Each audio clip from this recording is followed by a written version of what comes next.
Hello and welcome to Finextra. I'm Hannah Wallace and we're here today in Toronto for Sibos 2017, and joining me is Fiona Hamilton from Volante. I'm going to be talking about GPI. Fiona, thank you for speaking with me. And thanks for the opportunity for me to talk to you.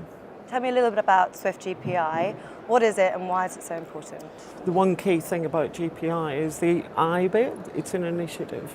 I've been working in correspondent banking technology for 3 decades, and actually the biggest changes have been incredibly small. It's been a very conservative marketplace. 10 years or 20 years ago, I guess, when the MT100 became the MT103, it was like, oh, this is massive. And then the 103 plus, let's codify a bit. And really, in terms of recognizing what's been going on in especially the peer-to-peer payments world, the millennial kind of world, the API ecosystem, the expectation is when I make a payment, when you make a payment in Amazon and PayPal, etc., you don't think about it, you just go, I've made the payment, it's happened.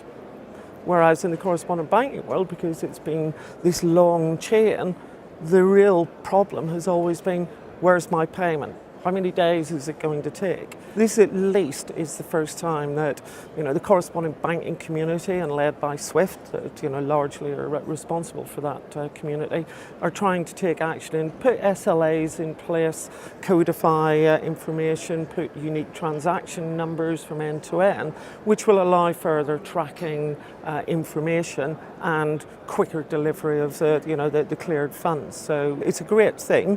But let's be honest, it's still using existing rails, so it's a good step forward. But it's what you do with the GPI that's important, not the GPI itself. Following on from that, what are some of the technical challenges of implementing Swift GPI? In my mind, it's a combination of technical challenges, which are about creating the unique identifier and being able to kind of track that all the way through. It's also an overriding maintenance of the service level agreements that you have, etc., making sure that you understand what you're contracting for.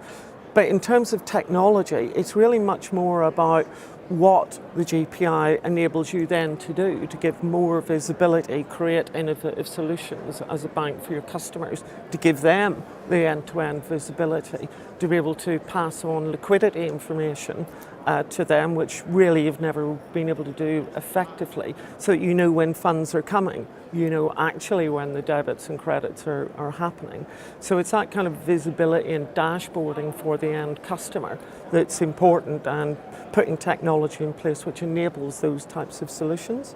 What's Volante doing to help firms meet these challenges? Well, for us, it is exactly about that kind of dashboarding. It's about providing the visualization of that process, and also embracing the fact that GPI doesn't launch, it has launched, but it doesn't affect everybody equally from day one. So more and more banks are signing up to the service, but you need to be able to cater for the routing information, figuring out whether somebody is reachable through a GPI relationship, or whether it has to go through the existing correspondent banking relationships, or indeed whether it needs to go down some other rails, because obviously there are emerging alternatives to GPI as well. So what we're implementing for our customers is that kind of that routing decision making, that ability to choose the most appropriate way to effect a payment, and then giving the visibility both to the bank